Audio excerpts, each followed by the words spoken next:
उसको मैनिपुलेट करते हैं। अभी अमित शाह का मीटिंग हुआ, सभा हुआ पालीगंज में, बोले कि कोई भी माई का लाल जो है वो पिछड़ों का आरक्षण नहीं छीन सकता। हम ये सब बोलेंगे तो हमको नुकसान डर रही है क्या आरजेडी कि अगर हम मंदिर की बात कर ले, राम मंदिर के पक्ष में बात कर लें तो उसका नुकसान हमको बिहार में हो जाएगा? अखिलेश जी ने क्या कहा, चारों शंकराचार्य जी ने जो विरोध किया उस पर आपका क्या कहना? उसका जवाब मोदी जी क्यों नहीं दे रहे हैं? देना चाहिए।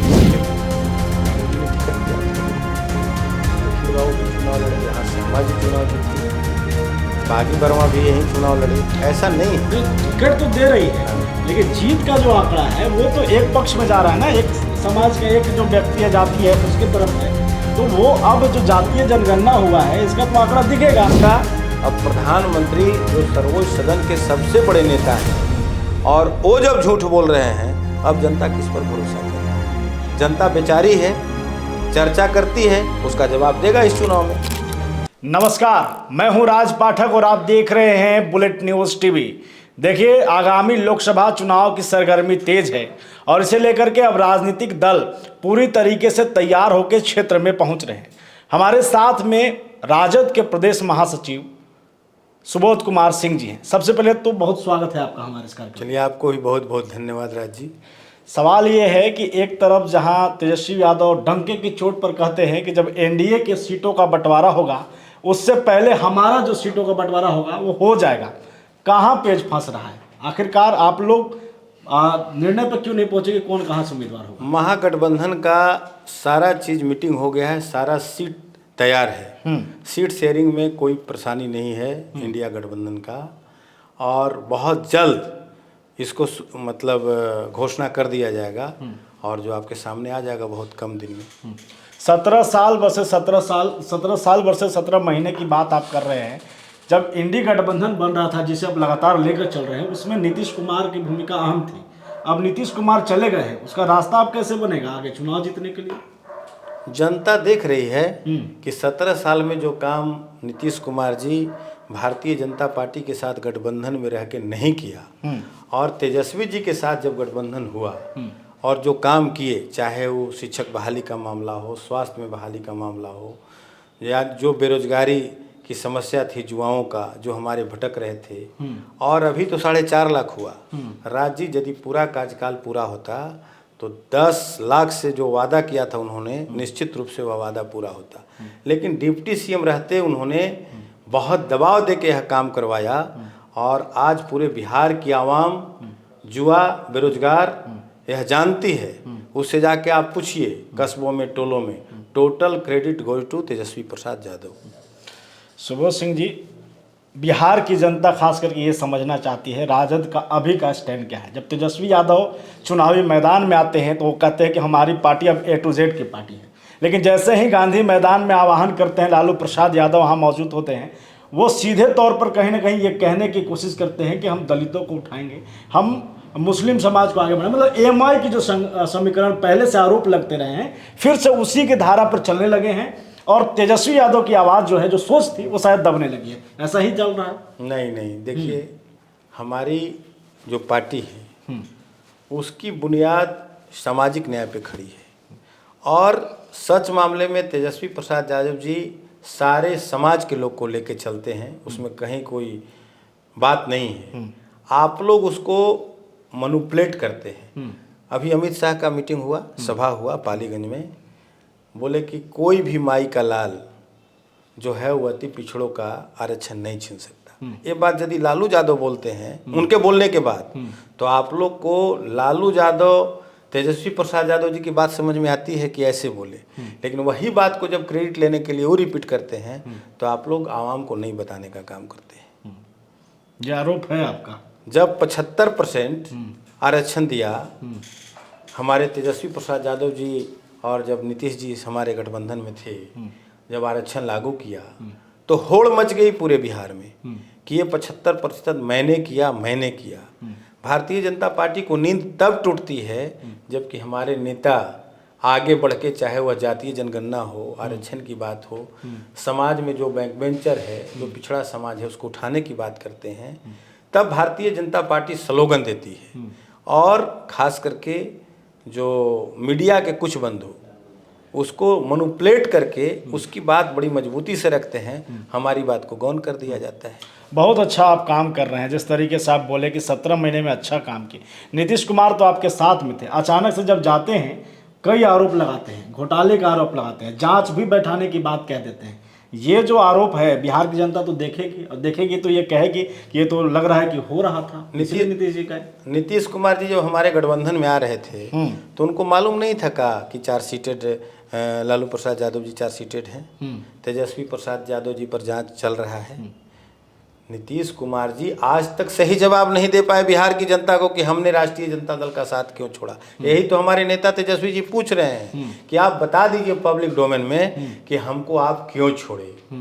परिस्थितियां पैदा कर दी गई, जो चालाक और चतुर लोग को चंगुल में चल गए। पार्लियामेंट चुनाव के बाद नीतीश कुमार जी कहाँ रहेंगे इसका आता पता नहीं रहेगा। आप देख लीजिएगा इसका परिणाम जो हमारे नेता तेजस्वी जी ने कहा है। जनता दल यूनाइटेड को समाप्त करने की जो साजिश चल रही है भारतीय जनता पार्टी, वो परिणाम आपके सामने। जनता दल तो छोड़िए, आप अभी के समय में जिस हिसाब से स्लोगन चल रहा है कि बिहार की 40 सीट को एनडीए जीतने वाली है, आपका क्या रणनीति होगा? पिछले चुनाव देखिए तो उसमें भी आपकी हार हो गई, अब क्या होगा? तो एकदम दम भर रहे हैं कि हम जीतेंगे ही जीतेंगे। पिछला चुनाव में कहीं न कहीं हमारी चूक थी जिसके चलते जीता है, हम इसको स्वीकार करते हैं। लेकिन इस बार जो तैयारी है और तेजस्वी जी ने जिस तरह से रणनीति बनाई है, बिहार में उनका रथ रुकेगा। निश्चित रूप से जो वह संवेग का घोड़ा छोड़ना चाहते हैं, बिहार में उनका रथ रुकेगा और बिहार से उनको करारी हार होगी। राम मंदिर धर्म के नाम पर लगातार आरोप लगता है कि जब राम मंदिर की बात आती है, मंदिर जाने की बात आती है, तो तेजस्वी यादव आरजेडी के कई ऐसे मंत्री हैं जो बयानबाजी करते हैं। तो ये सब जब आता है सामने तो फिर वही चीज़ जो बिहार की जनता सोचती है कि जो गठबंधन जिस तरीके की आरजेडी की मैनिपुलेट रही है कि हम एमवाई रहे हैं, हम ये सब बोलेंगे तो हमको नुकसान। डर रही है क्या आरजेडी कि अगर हम मंदिर की बात कर लें, राम मंदिर के पक्ष में बात कर लें तो उसका नुकसान हमको बिहार में हो जाएगा? नहीं, ऐसी बात नहीं है राज जी। भारतीय जनता पार्टी समर्थित जो भी पार्टियां हैं, वो हम जो है हमारी पार्टी या हमारे नेता, हम लोग राम से अलग नहीं हैं। हम लोग राम के मानने वाले लोग हैं, लेकिन वो लोग राम को बेचने वाले लोग हैं। राम को मानने वाले हैं लेकिन राम मंदिर नहीं जाते। वो लोग राम को ब्रांडिंग करने वाले। कौन कहता है? हम भी पूजा करते हैं। पूजा तो करते हैं, दिखता है, लेकिन जब बात आती है कि राम मंदिर में जाने से हम इनकार कर रहे हैं, तो राम मंदिर हम हिंदू का सर्टिफिकेट उनसे नहीं ले लेंगे। राम मंदिर का तय करेंगे डेट कि हम कब जाएंगे। अयोध्या जाएंगे हम, अगले महीना हमको जाना है। अब बताइए, अभी तक नहीं गए हैं आप? कोई चर्चा नहीं। आप अपना बात बदलिए। अभी तक आपके नेता ने इस बात की नहीं कही है कि हम जाएंगे। अखिलेश यादव ने तो लिख भी दिया था कि ठीक है हम आएंगे बाद में। आपके नेता इस पर चुप क्यों हैं? क्यों डर रहे हैं? क्या बोल देंगे तो नुकसान हो जाएगा? ना, नुकसान की कहाँ बात है। हम तो बता रहे हैं कि ये लोग मर्यादा पुरुषोत्तम राम का चरित्र अपने जीवन में उतारना नहीं जानते हैं। ये लोग सिर्फ राम के नाम लेके जीना चाहते हैं। आपको मैं एक बात बता दूं कि मर्यादा पुरुषोत्तम राम जो थे, ऐसे ही राम थोड़े थे। वो डबर सोंखी के जाल में भी जो फंस गए हैं, राम भी करा रहे होंगे कि हमको कहाँ फंसा दिया लोग। राम मर्यादा पुरुषोत्तम राम सनातन धर्म के सबसे बड़े मानने वाले हम लोग हैं, उसमें कहीं कोई दिक्कत नहीं है। चारों शंकराचार्य क्यों विरोध किया, हम आपसे पूछना चाहते हैं। हमारे सनातन धर्म में शंकराचार्य को प्रमुख माना गया है। छोड़ दीजिए लालू प्रसाद यादव जी को, तेजस्वी प्रसाद यादव जी ने क्या कहा, अखिलेश जी ने क्या कहा, चारों शंकराचार्य जी ने जो विरोध किया उस पर आपका क्या कहना है? उसका जवाब मोदी जी क्यों नहीं दे रहे हैं? देना चाहिए। मतलब ये है कि शंकराचार्य जी के साथ आप लोग हैं निश्चित। सही बोले कि जो हिंदू धर्म में जो कर्म कांड होना चाहिए, जिस तरह से उनका पूजा पाठ होना चाहिए, गृह प्रवेश होना चाहिए, जब नहीं हो रहा है, हम लोग दुखी हैं। चारों शंकराचार्य दुखी हुए, लेकिन अब तो सत्ता के मद में लोग चूर हैं। उसका इंसाफ वही राम करेंगे जिनके साथ ही लोग जो कर रहे हैं। चलिए, औरंगाबाद के रहने वाले हैं आप, औरंगाबाद की राजनीति करते हैं। जातीय जनगणना हुआ था, आंकड़ों को देखेंगे जब औरंगाबाद लोकसभा का, तो वहां पर अब तक गैर राजपूत नहीं जीता है। क्या होगा? राजद का स्टैंड क्या होगा जब महागठबंधन अपने उम्मीदवार को उतारेगी? जातीय जनगणना के अनुसार उतारने वाली है या फिर जो चलते आया है इतिहास उसी पर फिर से स्टैंड में जाएगी? नहीं राज जी, आप देखे होंगे कि हमारी ही पार्टी है जो यहाँ से मुस्लिम को भी लड़ाया, कुशवाहा को भी लड़ाया, राजपूत को भी लड़ाया। आप वीरेंद्र बाबू जब जनता दल से यहाँ एमपी बने थे चक्र छाप से 1996 में, लालू जी ने टिकट दिया था उनको। निखिल बाबू भी चुनाव लड़े, यहाँ श्यामा जी चुनाव जीती, बागी वर्मा भी यही चुनाव लड़े। ऐसा नहीं है, नहीं टिकट तो दे रही है, हाँ। लेकिन जीत का जो आंकड़ा है वो तो एक पक्ष में जा रहा है ना, एक समाज का एक जो व्यक्ति है, जाति है, उसके तरफ है। तो वो अब जो जातीय जनगणना हुआ है इसका तो आंकड़ा दिखेगा। तो राजद क्या स्टैंड लेगी यहाँ पर? फिर से एक राजपूत चेहरा को लाने वाली है या फिर कोई और चेहरा का प्रयोग करने वाली है? अब तो उसका फैसला हमारे नेता करेंगे और निश्चित रूप से बहुत सोच के फैसला करेंगे।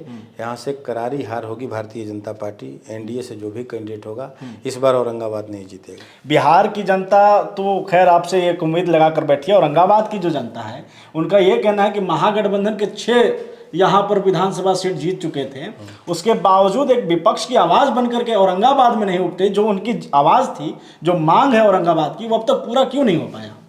चाहे आप बात कर लीजिए मेडिकल कॉलेज की, चाहे उत्तर कोयल नहर की बात कीजिए, आप लोग मुखर आवाज़ क्यों नहीं बनाते? चाहे विधानसभा की बात हो, चाहे कहीं भी।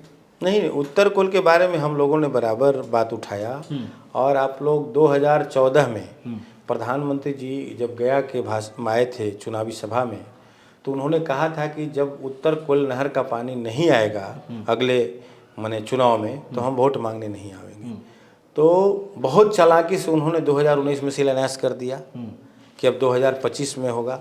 अब वो स्लोगन दे रहे हैं कि हमने टेंडर कर दिया, यानी एक बार शिलान्यास के नाम पे, एक बार उद्घाटन के नाम पे, अब टेंडर के नाम पे, इसी तरह से बरगला रहे जनता को। प्रधानमंत्री जी आए थे औरंगाबाद में, कह दिए हैं कि मिलेगा पानी, तो मिलेगा, वो तो 10 वर्षीय योजना हो जाएगा। मिलेगा वो तो मैंने उनको कहने में तो कुछ जाता नहीं है, जनता समझ रही बात को।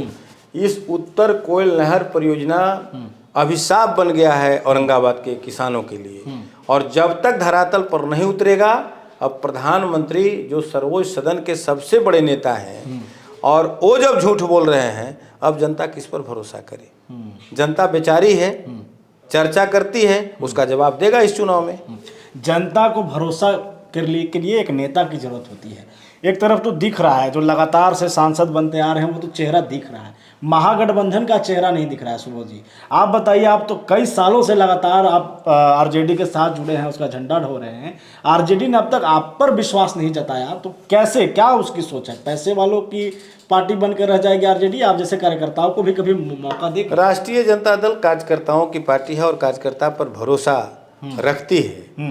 आप जब इस जिले भी बात कर रहे हैं, तो आज तक जितना कार्यकर्ता को टिकट देने का काम किया राष्ट्रीय जनता दल, हमारे नेता लालू प्रसाद यादव जी, तेजस्वी प्रसाद यादव जी ने संगठन को जितना महत्व दिया, कोई दूसरा पार्टी नहीं दिया। हमारे 3 जिला अध्यक्ष को टिकट दिया औरंगाबाद में। राम नरेश बाबू अब नहीं रहे, ओबरा से चुनाव लड़ाया हमारे पार्टी ने। कौलेश्वर यादव को गो से चुनाव लड़ाया, देवनारायण यादव को गो से चुनाव लड़ाया। अयोध्या यादव प्रखंड अध्यक्ष थे, उनको टिकट दिया विधानसभा का। वीरेंद्र जी मुखिया थे ओबरा में, उनको किसान प्रकोष्ठ के जिला अध्यक्ष थे, उनको टिकट देने का काम किया। हमारी पार्टी तो निश्चित रूप से कार्यकर्ताओं की पार्टी है और कार्यकर्ताओं को काफ़ी जगह देती है। और जिस दिन हमको मौका मिलेगा, निश्चित रूप से हमारे नेता हम पर विश्वास करके हमको टिकट देंगे, वो हम चुनाव लड़ेंगे। तो फिर एक भरोसा भी दे दीजिए, अगर मौका नेता देंगे आपको, तो फिर आप औरंगाबाद को बनने के बाद क्या देने वाले हैं, अगर मौका जनता देगी आपको? तो जो औरंगाबाद की मूलभूत समस्या है, सिंचाई का समस्या है, स्वास्थ्य का समस्या है, रेलवे लाइन का समस्या है, हमारी पुरजोर यदि हम पक्ष में रहेंगे तो उसको कराने का प्रयास करेंगे, यदि विपक्ष में रहेंगे तो संघर्ष के बदौलत यहाँ के नेताओं को कटघरे में, सरकार को कटघरे में खड़ा करके और उसको काम कराने का काम। चलिए, बहुत धन्यवाद हमारे साथ जुड़ने के लिए। तो हमारे साथ में सुबोध कुमार सिंह जी थे। 25 सालों का एक अनुभव है राजनीति का, और अभी आरजेडी के मतलब कद्दावर नेता माने जाते हैं, और जिस तरीके की राजनीति करते हैं, लगातार मुखर होकर के आवाज़ उठाते हैं, चाहे पक्ष हो या विपक्ष। और औरंगाबाद की जनता भी इस बार चाह रही है कि जिस तरीके से आंकड़े सामने आए हैं, उसके बाद एक मौका देने की अगर कोशिश करेगी तो फिर ये दिखेगा कि जो हमारी ज़रूरतें हैं उसे कौन पूरा करता है। उसमें फिर देखना होगा कि फिर आरजेडी महागठबंधन के नेता किसे मौका देते हैं। फिलहाल इतना ही, बने रहिए हमारे साथ, देखते रहिए हमारा खास कार्यक्रम।